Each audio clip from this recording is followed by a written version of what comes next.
This is Jonathan Ferguson, the Keeper of Firearms and Artillery at the Royal Armouries Museum in the UK, which houses a collection of thousands of iconic weapons from throughout history. And on this episode, we're back for the second part of Jonathan's look at the weapons of Ready or Not. Yeah, something I've gone on about previously from the good old days of Rainbow Six and SWAT and games like that is realistic ammunition management, which John Browning be praised, we have in this game. If you want to see more of Jonathan's take on Ready or Not, make sure to subscribe and check out our previous episode on the game's firearms. And for something a little bit different, we have David Rawlings, a swordmaster of over 25 years, breaking down some of the weapons of Elden Ring. In my many years of fighting the Kraken, there's nothing I can find wrong with this. Right, let's get back to the guns of Ready or Not.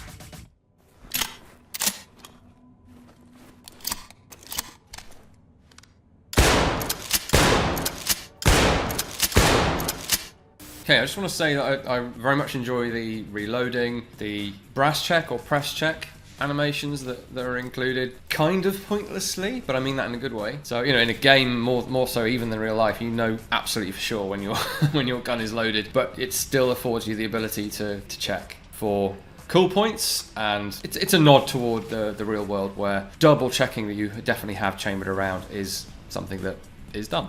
The reload of this shotgun, so this is a less lethal shotgun based on a Remington 870. It has the coloured furniture so that ideally you don't load the wrong ammunition in it and cause a serious incident. There have been shotguns historically where they only chamber safe ammunition. From what I can tell, it's more reliant upon good training and colour coding and things like that now. But if anyone has more experience on that, please do make a comment below. The loading of the cartridges is such a simple thing. We've seen it done since the beginning of first-person shooters. They tend to fly in there at super speed, and it's not an issue at all. But if you've ever loaded a tube-fed firearm, you know it does require a bit of effort. It requires a bit of practice to do it smoothly and quickly. And I get a hint of that here. So I get a bit of the weight and effort required to insert a cartridge. It's very hard to do, but I think they've done a good job there. And then with the classic pump action sound as well.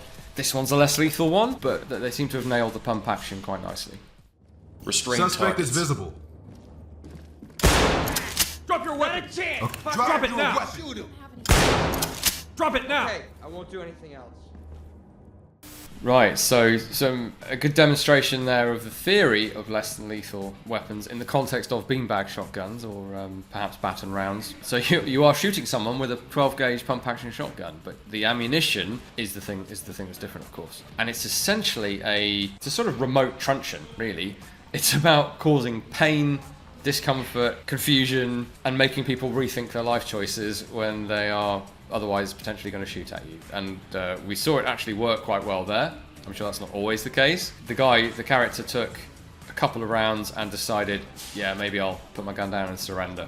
And that is, of course, the theory of a weapon like this. Of course, the downside of less lethal weapons is that they are less reliable when it comes to stopping a threat. So they have to typically be used in conjunction with lethal weapons in case things go badly for the less lethal option.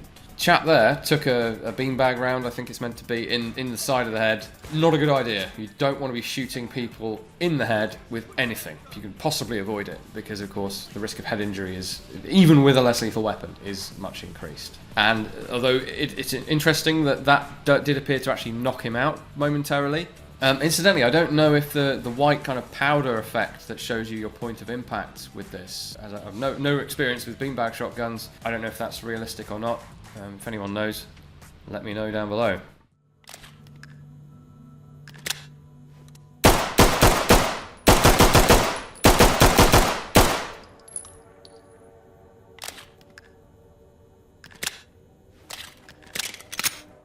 Okay, the Beretta. This is not by any means out of place in this universe. They are still in use. Beretta is becoming less common, perhaps in SWAT teams anyway, but they're still out there. And this is a recent model. This is the 92X. It's got the frame-mounted safety that normally would make you think this is a Taurus, but not so. This is actually a Beretta. A couple of other modern features as well, or more modern. But what draws my eye is the fake manufacturer's markings on the side. So we've got what looks a lot like a Beretta logo, but I'm sure it's different.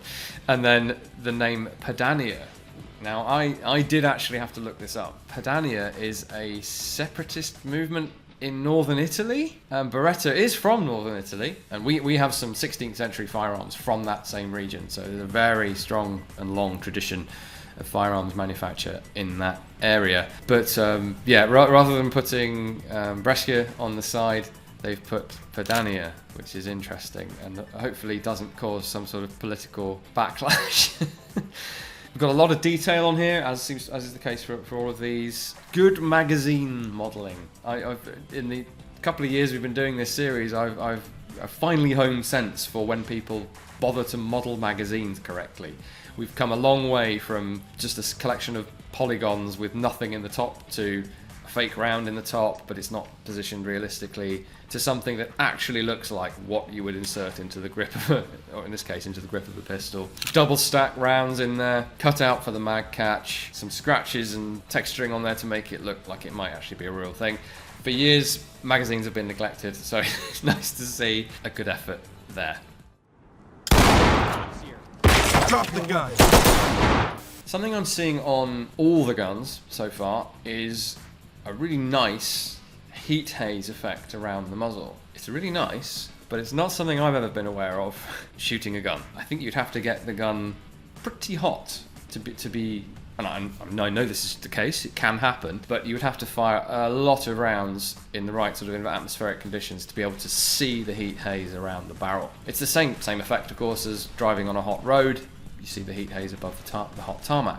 Absolutely can happen. In this situation, after the first few shots, probably not. Certainly not with a pistol. Not getting hot enough, quick enough to create that effect. So interesting to see. Not so. I think it perhaps needs to be scaled back a bit. Who's... Do it now!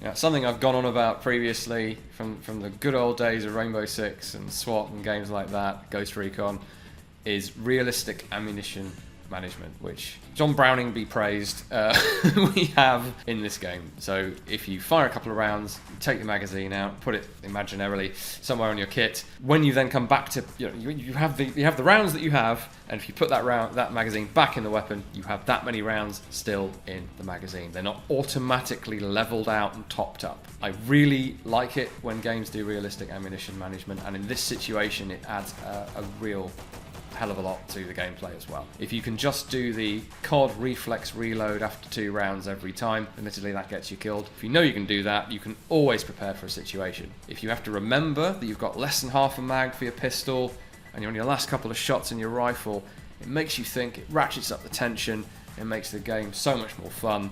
Big fan of it. So we have got some variety in reloads as well. Got a nice retention reload on the Beretta there, where the partially expanded magazine is withdrawn. Fresh one is already in the hand, you insert the other one, and then you pocket or pouch the magazine you've taken off. So it's got all the sort of tactical bells and whistles that we'd want to see in terms of modern thinking in how you should move and shoot through an environment like this. Get down and put your...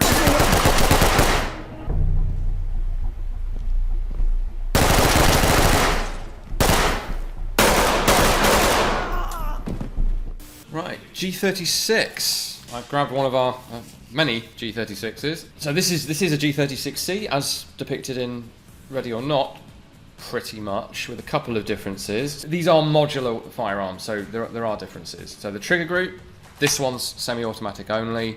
The concern there being that even well-trained firearms officers might accidentally flick to automatic and accidentally hit people that they shouldn't be hitting. It's deemed that all they need is semi-automatic, self-loading only. So that's what this has. In the game, of course, I think people would be disappointed if it was semi-only.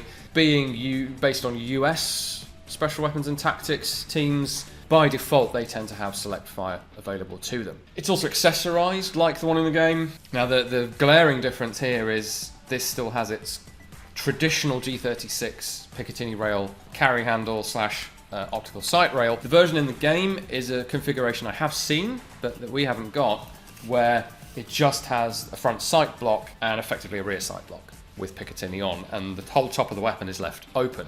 That's a bit of a weird configuration, in my view.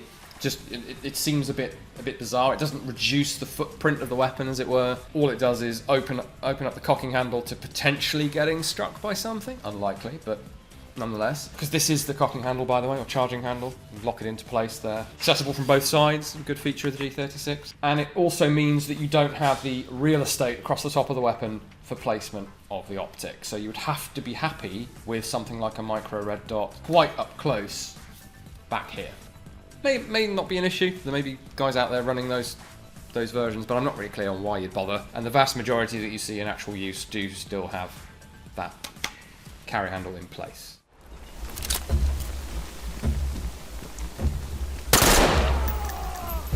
Now, another cool feature here that isn't too often depicted, although some of the more famous depictions are in things like Call of Duty, and that is night vision with an infrared illuminator. So this G36 has been equipped with a laser light module, or I think in this case just a laser, that's invisible to the naked eye, but when you put your night vision device on, it's plain as day to you and your team members who are using night vision, but the enemy, or in this case suspects, haven't got a clue that they're being literally lit up. So you can really quite precisely aim at close quarters with effectively a laser sight, only it's infrared, so it can't be seen by anyone who isn't wearing night vision.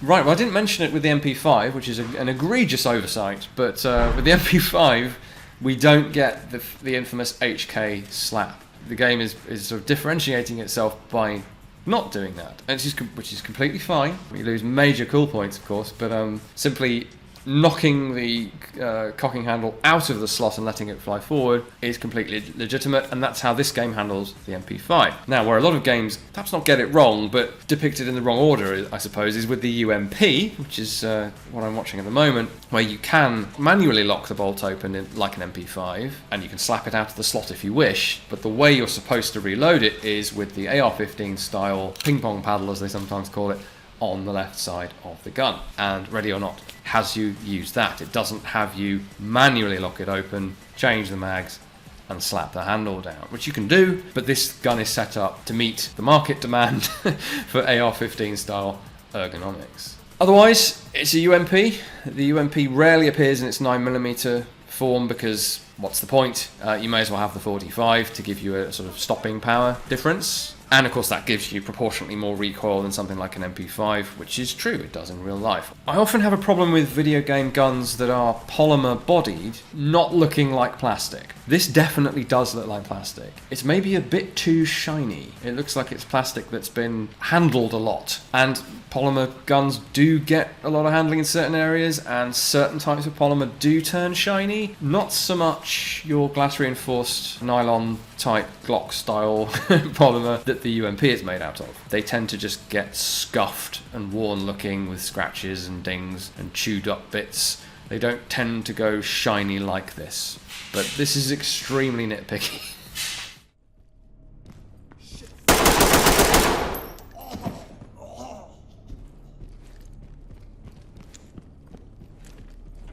Suspect DOA. Civilian contact. Copy that, entry team. Notifying morgue. Right, the SCAR. Not too much of a surprise necessarily to see this, although I'm not sure that police would necessarily have the Mark 16 Mod 0 version. So for those who don't know, the Mark 16 Mod 0 is the US Navy designation for the Select Fire FN SCAR Light, or L, and that's what's modelled here in its short-barreled condition. We have got one, I didn't grab it today. I think a US police department's more likely, correct me if I'm wrong, to have the commercial equivalent of that. So the difference would really only be in the markings there, because when I say commercial, I don't mean civilian semi-auto only, I mean Select Fire, FN SCAR, but it's not the US military adopted version.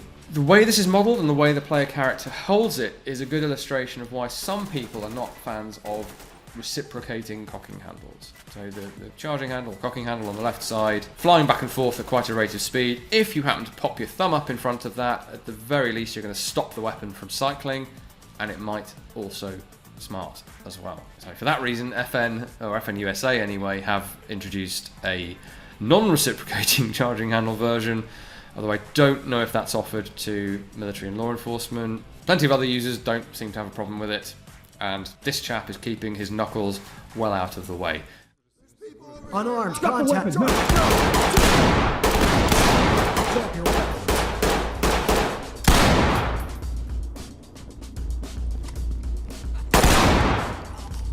Right, shotguns. Benelli M4, modern benchmark for a tactical shotgun. We haven't got one. All donations gratefully accepted.